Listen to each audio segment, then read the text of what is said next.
دنیا کے 8 عجائبات میں ایک عجوبہ ایسا ہے جسے تاج محل یعنی ملکہ کا تاج کہا جاتا ہے۔ تاریخ دان اس عجوبے کے تاریخی احوال بیان کرنا چاہتا ہے۔ ہندوستان کے شہر دہلی سے 220 کلومیٹر کے فاصلے پر ایک ایسا شہر واقع ہے جسے آگرہ کہتے ہیں۔ یہ شہر مغلیہ سلطنت کا دارالحکومت ہوا کرتا تھا اور راز کماری سے لے کر کابل تک مغلیہ حکومت کا سکہ چلتا تھا۔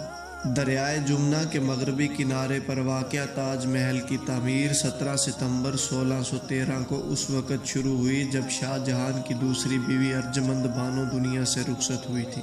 مغل بادشاہ نے اپنی بیوی بانو جو ممتاز بیگم کے نام سے مشہور ہوئی تھی اس کے لیے ایک محل بنوایا جسے تاج محل کا نام دیا جاتا ہے۔ تاج محل کی تعمیر اصل میں شاہ جہان کی بیوی کی وصیت تھی جس کو بادشاہ نے پورا کیا تھا۔ تاریخ کی مختلف روایتوں میں سب سے مقبول تاریخ 1630 کی ہے جس میں باقاعدہ تاج محل کی تعمیر کا آغاز ہوا تھا۔ ایران اور یورپ کے ماہر تعمیرات نے اس کی تعمیر میں حصہ لیا تھا۔ تاج محل کی تعمیر میں 20,000 سے زائد مزدوروں نے حصہ لیا تھا اور 20 سال تک یہ تعمیر جاری رہی تھی۔ 27 ستمبر 1654 کو 22 سال کے طویل عرصے میں تاج محل کی تعمیر مکمل ہوئی تھی۔ تاج محل کی تعمیر شروع ہوئی تو 17 مختلف مقامات جن میں بغداد اور یمن کے علاقے شامل تھے وہاں سے سنگ مرمر منگوایا گیا تھا۔ اہل علم دوستو، تاریخ کے مطابق تاج محل پر تقریباً 6,52,321 روپے خرچ ہوئے تھے۔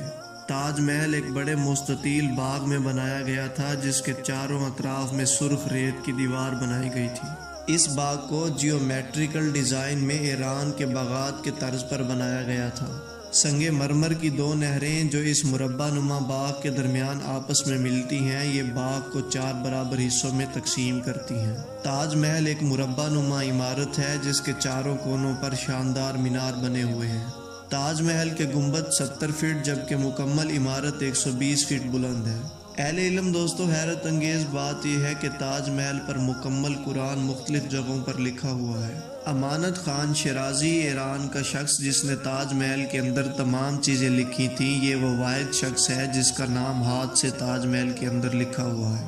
جب تاج محل کی تعمیر اپنے اختتام کو پہنچی تو شاہ جہان کا یہ ارادہ تھا کہ وہ دریا کے مخالف کنارے اپنے لیے بھی ایک محل تعمیر کرے۔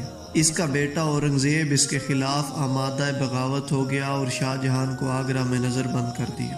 اہل علم دوستو، شاہ جہان کو اپنی بیوی کے ساتھ اسی محل کے اندر دفن کیا گیا اور تاج محل کی مکمل تعمیر کے بعد اسے دنیا کا 8واں عجوبہ بھی تسلیم کر لیا گیا۔